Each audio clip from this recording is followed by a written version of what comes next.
Hello, and welcome to Wealth Matters, where we discuss the opportunities and challenges of preserving and managing wealth. We are broadcasting today via remote access so that in light of the COVID-19 health emergency, we can maintain our social distance and still bring you today's show. Please be patient if we experience any technical glitches. We hope that everyone listening is safe and healthy and doing what they can to protect themselves and our communities during this continuing health emergency. Wealth Matters is presented to you by Gaslowitz Frankel, a law firm dedicated to resolving disputes involving your wealth, whether through your will, your trust, your business, or your investments. For news, pictures, and tips, go to our website at gaslowitzfrankel.com or follow us on Twitter at Estate Dispute. Our show's hashtag is Wealth Matters. Your hosts today are Robert Port and Craig Frankel, and our topic today is Spotlight on Conservatorships and Guardianships. So let's jump in. Let's meet our guests. So Diane, tell us a little bit about yourself. My name is Diane Weinberg. I'm the principal at Weinberg Elder Law. The focus of my practice is just that: guardianships, conservatorships, what's called fiduciary litigation. My background, I have been a Medicaid and elder law planning, special needs planning attorney for about 15 years. And before that, I was a railroad litigating attorney of all things. I'm a law school graduate of Emory University, a AVO-rated attorney, AVV, A-rated, preeminent rated attorney through Martindale-Hubbell. I actually have a certification as well in elder abuse. And I have a practice in Sandy Springs, Georgia. And Michael, tell us a little bit about yourself. Yes, I'm Michael Johnson. I'm Vice President and COO of Meta Johnson and Associates. I'm a licensed clinical social worker and an aging life care manager, as well as a nationally certified guardian. I began my career working as a hospice social worker, where I became a social work supervisor, directing teams of social workers in the hospice world. And I've been doing care management for about 8 years now. We are a family business. Meta's my mom. She is a nurse, and I'm a clinical social worker. And we work to help families understand complex medical issues, confusing government benefits, and the challenges of caring for a loved one with various medical needs. And I've been serving as guardian in different counties in Georgia for about 6 years now. Great, thank you both. In the little research, or the research I did before the show, I tried to come up with some numbers as to how many folks may be subject to guardianships and conservatorships nationwide. And it's hundreds of thousands. I don't know if there's any great statistics on that. And of course, most people have heard of Britney Spears, and there's something called the Free Britney movement. We can talk about that a little bit if we want.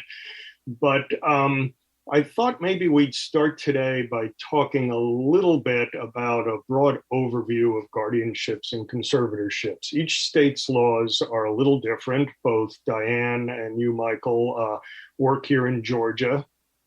So maybe, Diane, let's start with you. If you can give a really broad overview of what a guardianship means and what a conservatorship means.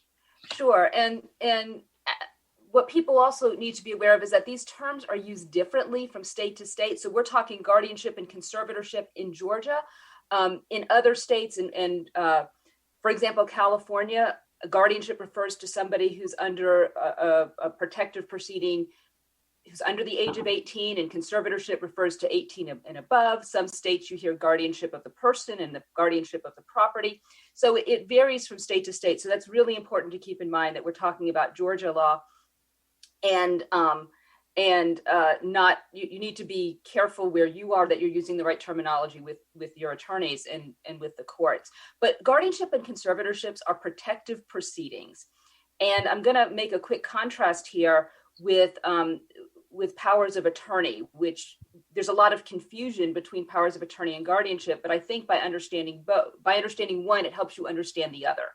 So for example, a power of attorney gives somebody It's a contract, and it gives somebody the right to do something that you're able to do yourself. So if I have a power of attorney and my husband's my agent under the power of attorney, then he has the right to do whatever's permitted under the contract. That may be, for example, to make financial transactions on my bank account, right? So he's my agent. He's got the power of attorney. He can make transactions on my bank account, and I can make transactions on my bank account. And if he's using the money in the way that I think is improper, then I can fire him as my agent, right? Because it's a contract. I'm giving him the ability to do something I can do.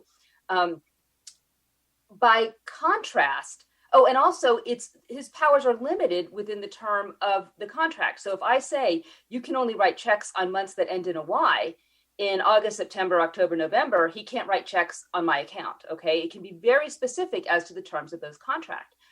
By contrast, a guardianship and conservatorship, we are removing somebody's fundamental rights. We are going to court, and the court is making a determination. And again, the standard changes from state to state. But in Georgia, the standard is, does somebody have the capacity to make or communicate, that's important, significant responsible decisions with respect to their health and safety, that's guardianship, or with respect to the management of their financial affairs, that's conservatorship. And if somebody lacks that ability to make significant responsible decisions, it's not making bad decisions. We are all allowed to make bad decisions. But if we take information in, are unable to process that information and come out with an outcome, that's where that guardianship and conservatorship is appropriate. And they're often referred to as protective proceedings, because that's what we're supposed to do. We're supposed to protect the person. So does that answer your question? I think it's a little longer than you wanted, but that's a broad overview of what a guardianship and conservatorship is. It's a court removing those fundamental rights because you can't exercise them anymore and giving them to somebody who was supposed to act on your behalf in exercising those rights. Michael, let's ask a follow-up question for what Diane said. So talking about removing fundamental rights because you cannot make and communicate a decision, either regarding healthcare or financials. How does one determine that this is really an inability to make decisions and communicate them versus as our parents age, perhaps not making the wisest decisions? Sure, that can be a very hard thing to determine. And the court-appointed evaluator's report is one of the big pieces of information, of evidence that's used to determine this. As a licensed clinical social worker in the state of Georgia, I'm able to complete these evaluations. And I often do what I call a biopsychosocial assessment. So bio being the medical, psycho being psychological, social being family systems, also including legal things, like Diane said, who do they have as their healthcare power of attorney or any agents under any kind of power of attorney, and how do they take care of their needs? And a lot of the cases that I get asked to evaluate on include things like dementia, or more rarely mental health issues, maybe traumatic brain injury. And when I'm evaluating for someone on these things, of course, we're looking at memory, we're looking at cognitive functioning. And really, one of the biggest things I see is what's called impairment in executive functioning. So that is the inability to plan or do, quote, higher order level thinking. The classic test that people know about is to draw a clock. And you think, well, everybody sees a clock. That seems relatively straightforward. Although in 20 years, we might have to do something different because everything's digital now. But the understanding the relationship of, number one, the image, number two, the numbers on the image, and then three, the fact that the longhand and the shorthand are pointing to different numbers. All of this, it requires executive functioning to be able to put that information together and make sense of it. And that's just one example of what we look at. But when the psychological evaluation is completed, that's one of the pieces that we take into consideration. And also insight. Unfortunately, with illnesses such as dementia, one of the cornerstones in dementia, they have a special fancy word for it called anosognosia, where the person with the illness doesn't even acknowledge that they have it. And that's often where the danger part comes in, the inability to know what your needs are, to express them, and to manage any kind of needs. If you think it's totally fine to walk down the street at 3 a.m. to get your dog food, then and no one else can tell you otherwise, that's one of the things that we'll see is that impairment in insight as well. So Diane, Michael identified some of the things he looks for. Let's talk just a little bit about the procedure. Obviously, a court is involved. So we made one point that I would want to highlight. This we think we sound like we're talking about elderly people. This is also going to be people who have been in accidents, who have other disabilities or things along the way. It can be non-elderly people. But yeah, let's talk about the procedure. Right. This could apply to anyone who and I don't know if the word suffers is the right word, but who has some of the impairments, if you will, that Michael just mentioned. So Dan, if you can again sort of briefly give an overview of the process, who's entitled to seek a guardianship, conservatorship on behalf of someone, and how that plays out, touching again upon the use of the court of the type of evaluation that Michael just referred to. Okay, and again, I'm speaking very specific to Georgia because it is going to vary from state to state, but there are uniform acts that have been, different states most of the states have enacted these uniform acts. So it should be similar, but I'll make a point to some of the significant changes in the process. But in Georgia, it's filed by a petition with the probate court. Probate courts in Georgia have the exclusive jurisdiction. They are the ones that are allowed to hear these cases, and only the probate courts. So two people have to file a petition. It can be two people with personal knowledge. It can be one person with personal knowledge and a doctor, psychologist, or social worker, licensed clinical social worker, who has done an evaluation. And they file the petition with the court. And and then the court does a review of the petition.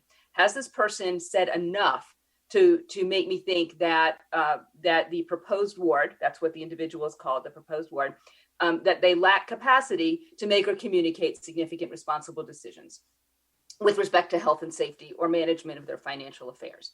If that part has been pled sufficiently, then our court will order an evaluation of that, an independent evaluation of that person. And this varies from community to community. Sometimes you have to arrange the evaluator. Sometimes the court has a list of evaluators. Sometimes the evaluator will come to your house. Sometimes the house of the proposed ward. Sometimes you have to go to the evaluation. It really just depends on what jurisdiction you're in. And then that evaluation will be filed with the court. And assuming, again, that evaluation is consistent with the initial pleading, then the court will go ahead and order a hearing. Also, before the evaluation, the court should appoint an attorney to represent the proposed ward. Because remember, I'm going to make an analogy here. It's similar to a criminal action in that we are looking at removing somebody's fundamental rights. And so the attorney is there to make sure that the individual's due process rights are being protected, that their civil rights are being protected, and that everything is going as it should be going under the statute, that we're not railroading somebody into losing their fundamental rights. And at the next stage, though, we do have a hearing, and it's an evidentiary hearing where you have to present, as the petitioners have to present evidence that this person needs a guardianship or conservatorship. If assuming that burden is met, then the court will, in most cases, require a criminal background check. If you're the conservator of their assets, you have to be bonded so that you don't run off and start a vineyard open a vineyard in France with the money of the ward. And then you have reporting requirements. You file reports within 60 days of being appointed. Receiving what are called letters. I'm getting very technical here, but you are essentially within 60 days of your appointment, you file a reports with the court, and you have to file reports annually within 60 days of the anniversary of receiving your ability to serve as guardian and conservator. Do you have to hire a lawyer to seek a guardianship or a conservatorship? No, actually, generally speaking, Georgia is very friendly. And again, a lot of it is done by form. Now, also, I have served as court-appointed attorney. I did that for a number of years.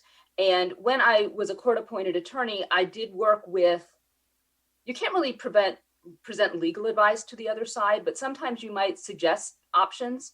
If you felt like that person maybe needed assistance, that maybe we would suggest they hire an attorney, or that they review the literature that is published by the probate court. So generally, no. If there is any kind of family dispute, anything that's kind of funky, family members that don't get along, if you're doing this because somebody's stealing from mom, you probably want an attorney, because sometimes there are complexities with those issues that just an attorney's going to help you with those. Never do a guardianship or conservatorship or represent yourself in a guardianship or conservatorship matter if a case has been filed and you're going to challenge, or the language is contest that case. Don't challenge a case on your own. All right, that really does require an attorney and that knowledge that the attorney can bring to the table. You're listening to Wealth Matters, the radio show where we discuss the opportunities and challenges of preserving and managing wealth. We are your hosts, Robert Port and Craig Frankel from the fiduciary litigation law firm of Gaslowitz Frankel. We're talking today with Diane Weinberg, founder, Weinberg Elder Law, LLC, and Michael Johnson, Vice President and COO, Meta Johnson and Associates. Our topic today is Spotlight on Conservatorships and Guardianships. Michael, let's take a step back. So you're a family member and you see a parent or another family member struggling. How does that family member that's trying to help out evaluate, gosh, do I need a conservatorship? Are there other things I can do? Is it going to hurt the family relationship? What should the person who's worried about the family member be thinking about? Sure. Well, guardianship and conservatorship is definitely a measure of last resort, and there's a lot you can do before getting to that point. In fact, you want to do all those things to demonstrate that guardianship and conservatorship is necessary. Part of what you can do to help a loved one is bring on some services from Meta Johnson Associates, care management. There are care managers throughout the state, so throughout the United States. Step back and actually tell our audience what that means. What is a care manager? What does a care manager do? Care manager helps oversee and coordinate issues for people living with complex medical issues, disabilities, or aging issues. So we are professionals that serve as consultants to provide recommendations and help carry out care for someone. Again, sometimes someone may just have complex medical issues, or it may be to the point where they need guardianship and conservatorship. So we have, proxy decision-making things such as healthcare power of attorney, which may help in a case where you're trying to assist in someone making medical decisions. With those documents, the proxy is a co-pilot, is not taking over the decision-making. And there's also the concept of what's called supported decision-making. So again, let's say there's a proposed ward. We haven't got to that point yet, but the person that needs help, they have someone at their side that helps inform them, give them options, but that person still has all of the rights to make their decisions. And if that all fails, then you would need to move on to guardianship and conservatorship. I think that's one of the things that the critics of guardianship and conservatorship forget, is that usually by the time it gets to guardianship and conservatorship, these have been tried. One of the cornerstones of guardianship and conservatorship is that the proposed ward, it's assumed that they don't want the guardianship and conservatorship, that they feel they can make decisions on their own. And so usually by the time you get there, there's been some kind of event or a series of events often that have demonstrated that safety is at risk without it in place. Yeah, and can I piggyback on what Michael said? A couple of things. First of all, care managers, you would think I would get paid by these care managers the way I promote them, advertise them. There are no kickbacks. Occasionally I get a lunch, but usually we're paying for ourselves. So there's never that issue. Little defensive, aren't you? What? Well, I just want to make sure people know that this is an independent decision, that I love care managers. And in Georgia, we are so blessed. I've worked with care managers in other states. We are so blessed to have care managers like Michael. We work with a variety of care managers throughout the state, and they are absolute godsends in helping family members keep people out of guardianships, maintain independence.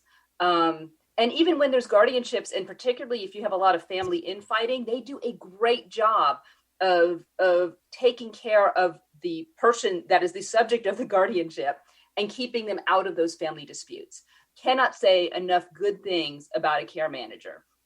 And also with respect to guardianship and conservatorship itself, just wanting to emphasize again, this is a process of last resort. The first thing we don't do is say, oops, mom's losing her memory, time to go to court. It really should be taking a look at what options are available. But usually by the time somebody hits my office, those options those have been tried and they've been done. What are some of those options? Of course, powers of attorney are a great option, although I'm beginning to develop very mixed feelings about them. First of all, powers of attorney can only be done if that person has capacity. Okay, so I get the phone calls, hi, mom went into a coma and I need to get power of attorney. It's too late. If they don't have capacity, what's called capacity to contract, so if they can't sign a contract and make sense of it, power of attorney option is pretty much done. Trust, you can create a trust for finances. A trust can be a really great option for managing funds and keep people out of a conservatorship as well. And again, you want an attorney to help you draft a trust. Don't try drafting a trust yourself. Healthcare gets a little more tricky because we do have advanced directives for healthcare in Georgia, which is the healthcare proxy, which allows somebody to act on your behalf. But what's interesting about those is that the standard to execute to sign a power of attorney for healthcare is different. It's much lower than for a financial power of attorney. So you can actually be incapacitated and rip up your advanced directive and it's valid. If you're incapacitated and rip up your your financial power of attorney, arguably that's not valid, but I'm not going to go to court about that. I'm just going to file a conservatorship. It's not worth arguing to a judge whether or not they had the capacity to do that. It's just, it's a waste of time and money. Although in theory it's doable. But that's not true with the advanced directive for healthcare. So also there are provisions in place outside of the statute that just, if I walked into a hospital and didn't have anything, this Georgia law actually dictates who in priority can make medical decisions on my behalf. So there are alternatives to using that. But again, because you can be incapacitated, the right to refuse medical care is a fundamental right. And in fact, I don't want to get too much on a tangent here, but so there are options for that, but it's a much tougher. Those options are, I think, a lot more limited in the healthcare world than in the financial world, because that person doesn't lose their right to make medical decisions or all of their medical decisions simply because of incapacity. So let's underscore a couple things that you said. One is, don't wait. You can't wait to the last minute. That's not only where they may not be valid, that's where people fight. So yes, people should be doing these directives or powers of attorney earlier on when they can think about it. The other thing I do want to highlight is something that Michael said. Last minute isn't going to do a lot of good, and it's going to create conflict. So changing things at the last minute or ripping them up, like you said, maybe in a fit of anger, maybe in a lack of understanding, but thinking about these things in advance make a lot of sense. And I do want to make one last point. The healthcare directive, so is a power of attorney, but the healthcare directive is a form in Georgia and a lot of other states.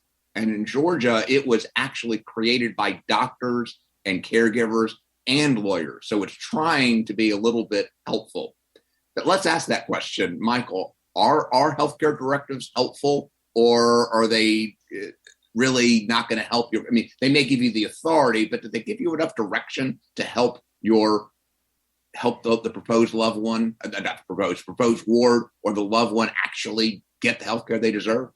Sure. They're definitely helpful, and it's a good starting point. If you are making decisions on behalf of someone else, it gives you a baseline of what their wishes may be.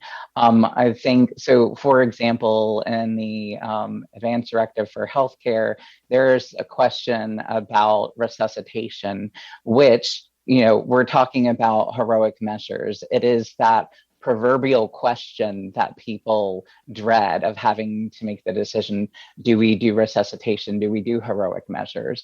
And it does in there, the person will indicate their wishes. And please complete it fully. There have been cases where I'm serving as guardian and that whole page is just blank. You're supposed to initial as to where your preferences are. And that makes it very difficult when making decisions on someone's behalf, especially around. What about lesser matters. Decisions? Not necessarily pull the plug decisions, but decisions on the type of care you want. And do the directives help on that, or just give authority to make the decisions? They can be helpful in saying what the wishes are.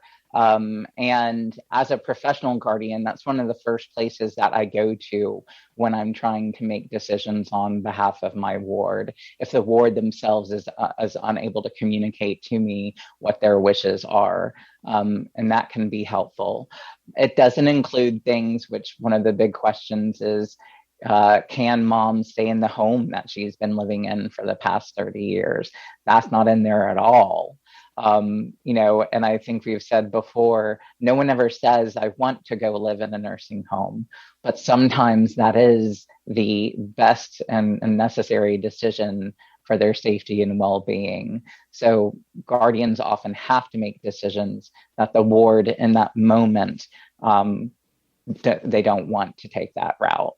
And for our listeners, there's a lot different between nursing homes. I know as normal people, that's what we think, but there are memory care facilities and assisted living facilities and independent living and group homes that provide alternatives to nursing homes. Nursing homes are really where you have a medical need as well. I just want to highlight that because it's so scary. Absolutely. And a lot of times family members say, well, mom always said she didn't want to be put in a quote nursing home, but mom's thought of a nursing home are old school 40 years ago. And now with the growth of assisted livings, like you said, in memory cares, there are some 5-star resort looking, and they have activities like cruise ships, and they really are amazing places. Later, if we get to talk about our success stories, I'm gonna bring one in regarding that. So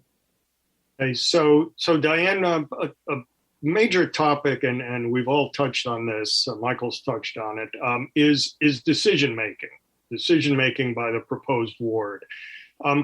Can you tell our listeners the extent to which the ward's decision-making is restricted if a guardianship or conservatorship is granted? Because frankly, when I started in this area and understood how much decision-making was taken away from the ward, it sort of shocked me. It makes sense, but I'm not sure a lot of folks are completely aware of what happens, again, because this is as we've said, a last resort when we're trying to take care of a loved one. Yeah, and actually, this is where we start talking about abuses. Okay, we're putting my soapbox here because this is where we start talking about abuses. On some level, it's shocking how much of somebody's rights were removed, but on another level, it's absolutely shocking how much people think somebody's rights are removed. Okay, so for example, the right to medical consent is removed. Now, there are specific rights that are removed by statute. Remember, I talked before about the power of attorney and how that power of attorney and the terms of that power of attorney dictated what the agent can do. The same is very true under a guardianship and conservatorship, in that the statute dictates what rights are removed. Okay. But there's still that just because certain rights are removed doesn't mean all rights are removed. So let me give you an example. In Georgia, one of the rights we can remove is a right to medical consent. And that's a frequent one. Somebody with cannot make medical decisions. And, I'm not expecting them to understand the complexities of brain surgery. But I always say, if this person broke their leg and went to the hospital, are they able to communicate what happened? Are they able to understand a treatment plan? Are they able to follow through with that treatment plan? All right. And that's maybe where we want to take medical consent. But medical consent does not extend to psychiatric care. Okay. So you can't force somebody into a psychiatric institution because if you're their guardian, you can't force people to take medication. People still have the right to refuse medication under a guardianship. Now, we've gotten pretty crafty about how we give them their medication sometimes. People in an assisted living, it might be they don't want to take their medication, but at breakfast, everyone gets their little cup and take your medication, Mr. Jones. Okay. So we gotten pretty crafty as to how we give them their medication, but we can't force somebody you can still refuse medical treatment under a guardianship or conservatorship. You also have the right, again, to sort of determine somebody's residence and domicile. That is also a right that's removed. Where residents, people may have a mountain home, a home in the beach, and a home in LA, right, overlooking the valley. So that's your residence. It's wherever you live. Your domicile is where do you vote? Where do you have your driver's license? Where do you live legally for all of these other purposes? Where do you pay taxes? Where do you pay? Well, I would say that, but you can pay taxes in multiple states. Right? If you work in more than one state, you'll pay taxes in multiple states. So yes and no. Yes, maybe when you're cited for federal tax purposes.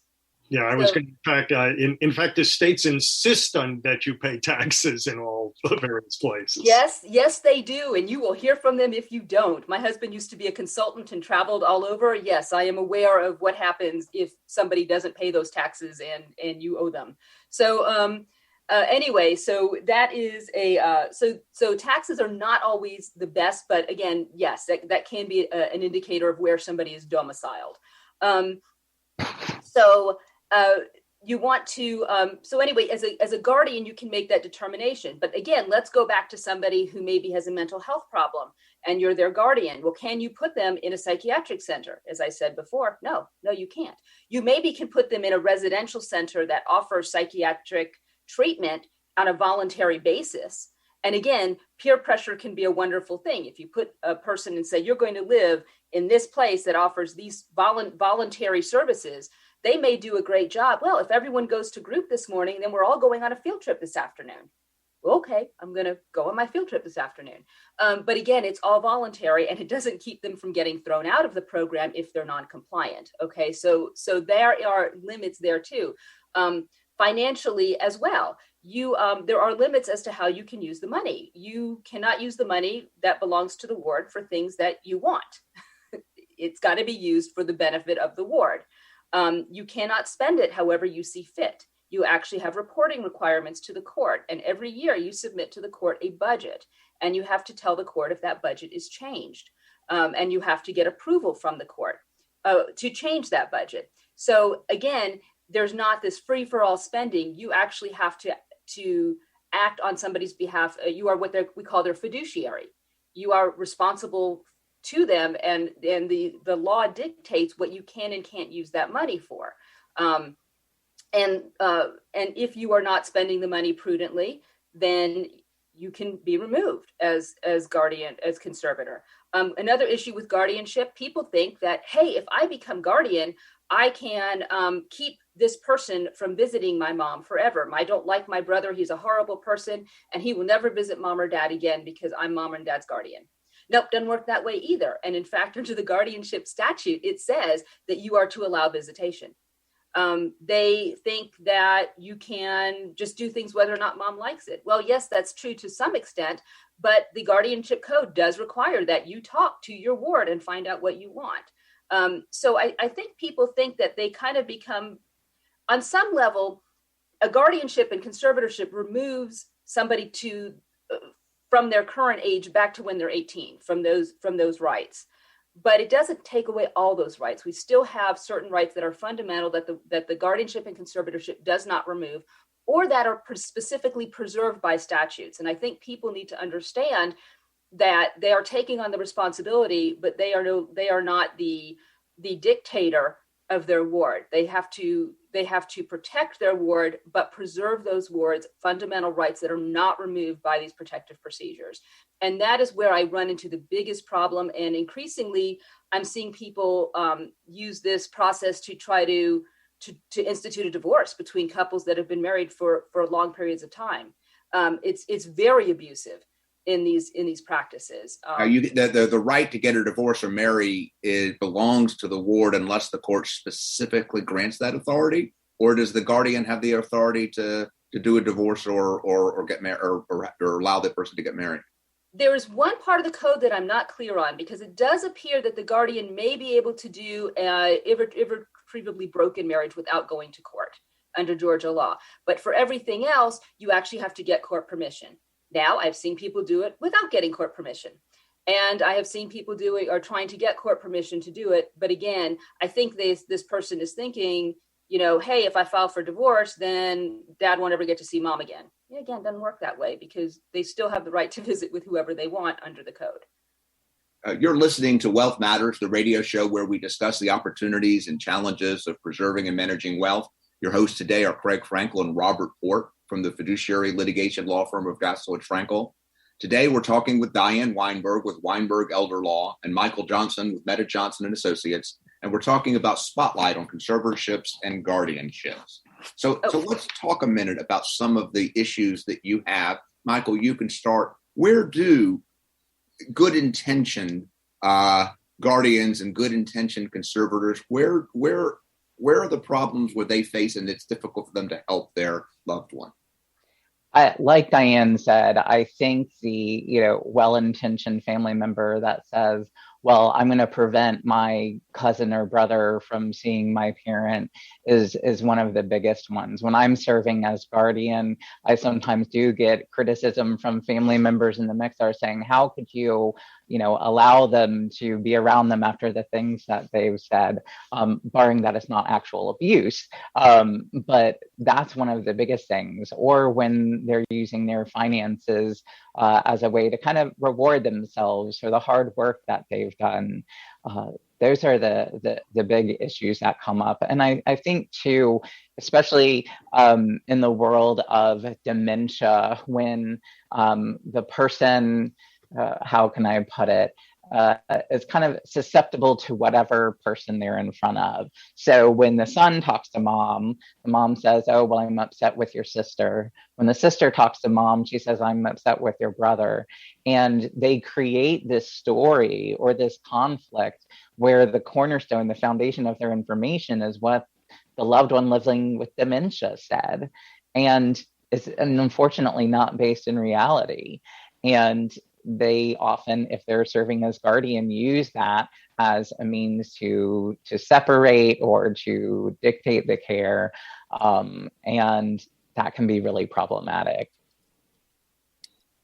So what much of what you've said, Michael, strikes me as an effort to gain control, to assert control.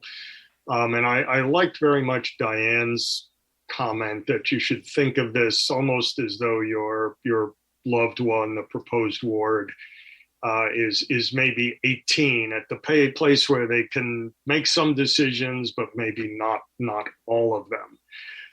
So Diane, how do you navigate from the legal perspective? How do you navigate if you see a problematic situation going on? Let's say a conservatorship guardianship has been granted and you see some problems. What legal remedies are there? You've mentioned getting the guardianship or conservatorship terminated, revoked, maybe get a successor or replacement. What other tools might there be in your toolbox if you see some abuse?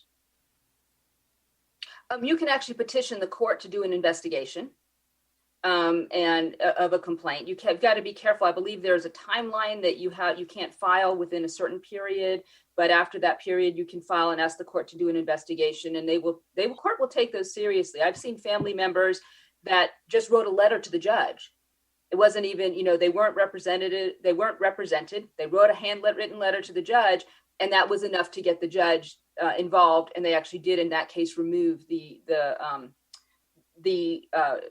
fiduciary in that case, and the guardian and conservator. You can demand accountings.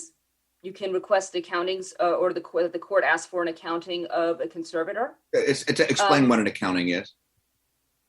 Sure. Just explain. You want to explain, kind of like it sounds. You want them to account for every for the money that's come in and the money that's gone out. How have they spent it, and what money came in? Where is it, and how did you spend it? You've got to report that to the court anyway. But if you think that there's mismanagement, you can demand an accounting as well.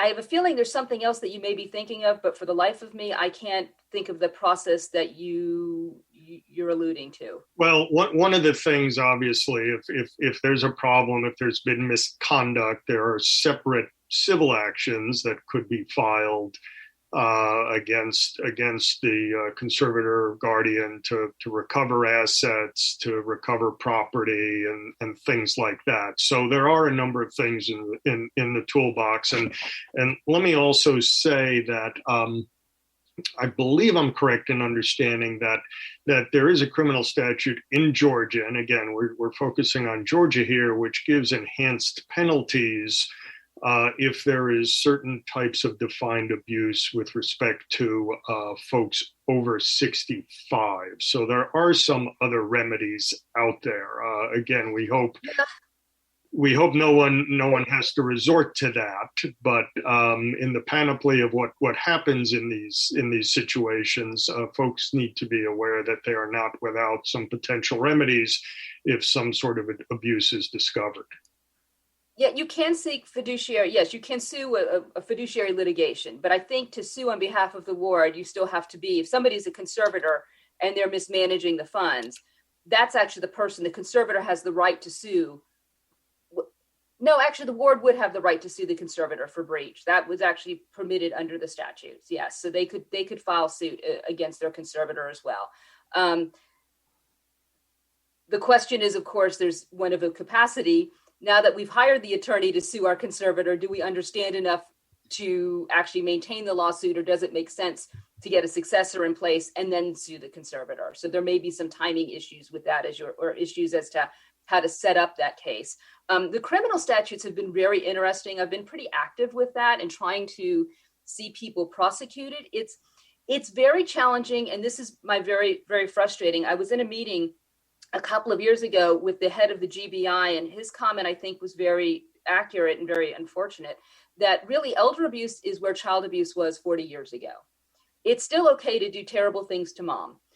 Depending on what county you're in Georgia, if you steal from mom and mom dies, then they're not going to prosecute because mom's dead. Because as long as you steal from mom right before she dies, it's not a crime. It's, and that's wrong. Trying to get courts to use some of the enhanced penalties, I haven't seen as much with that. I really see just trying to get the attention of the authorities to be a challenge. And in places, for example, Fulton County, we're counting toe tags, we're counting dead bodies.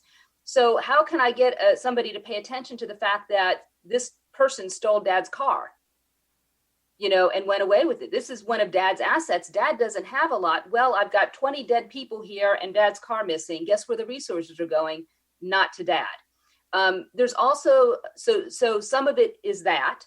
Some of it is one of my favorite stories. Dad smacked mom around. Mom had Alzheimer's and dad was really frustrated and he smacked her around. And the police came and looked at the kids and said, "Do you want me to arrest him?" If they were 40, dad got frustrated and smacked mom around, the domestic abuse laws would say, dad goes to jail. Do not pass go, do not collect $200. No one says, well, kids, should we take dad to jail? But the standard is being applied differently because somebody is older. And that is tragic, that we are not seeing equal application of the law. So that's been really my biggest frustration. The laws are out there, the teeth are out there. But trying, unfortunately, and I've worked a lot with, I've been in discussions with district attorney's offices about this because of my frustration in trying to get cases prosecuted on behalf of my clients, where we really do have people who have committed some pretty heinous crimes. And it's been really challenging trying to get the police involved. Again, another one of my favorites in South Georgia, somebody was taken out of Georgia. They were taken across state lines into Florida. So we wanted to file a missing persons report and perhaps a kidnapping charge. And the person at the sheriff's office said, well, you don't have the right to report a missing person. I said, what do you mean? They said, the only person that has the right is somebody from the assisted living. So I called the DA's office and I said, really? And he said, who told you that? I said, Joe. Why did Joe tell you that? He's the receptionist. He's not even a sheriff. So, you just meet this constant resistance constant resistance. And by the way, also, I don't know if you knew this under Georgia law, not everyone can file a missing persons report. There are only a certain number of people who can file it. And a lot of counties will make you go to the place where that person was missing. So if grandma was taken across state lines and you're filing a missing persons report, you may have to show up where grandma lives. And you said, well, I live in Arizona. Well, we're not going to take the case over the phone. You have to show up at her house and then we'll take the report from there. Maybe that will change with Zoom. Because now we're doing so much on Zoom. I say that with a smile. Unfortunately, we are near the end of our show. And so before we can, there's so many questions we could ask. And so if our listeners, that's okay. If our listeners want to call Diane or Michael so that they can actually ask these questions, Michael, how do they get in touch with you? Our website is metajohnson.com. That's METTA, Johnson.com. Our phone number's on there. You can reach me directly, 678-895-8412. Or email me, michaelj@metajohnson.com. We're also on Facebook and LinkedIn, and feel free to connect there because we do a lot of updates and social media posts. Thank you. And Diane, how would our listeners reach you if they have a question or two? Diane at Weinberg Elder Law. My number 404-969-56. Feel free to connect with my assistant Cheryl, who is amazing and can track me down wherever I am. I will also second that Cheryl is amazing. As we're wrapping up our show today, I want to thank everyone for listening to Wealth Matters, where we discuss the opportunities and challenges of preserving and managing wealth. For more information about Gaslowitz-Frankel, please go to our website at gaslowitzfrankel.com. And remember to follow us on Twitter at Estate Dispute and use our show's hashtag Wealth Matters. Our guests today were Diane Weinberg, founder, Weinberg Elder Law, LLC, and Michael Johnson, Vice President and COO, Meta Johnson and Associates. Please join us every fourth Wednesday of the month at 8:30 a.m. here at Wealth Matters on Business RadioX.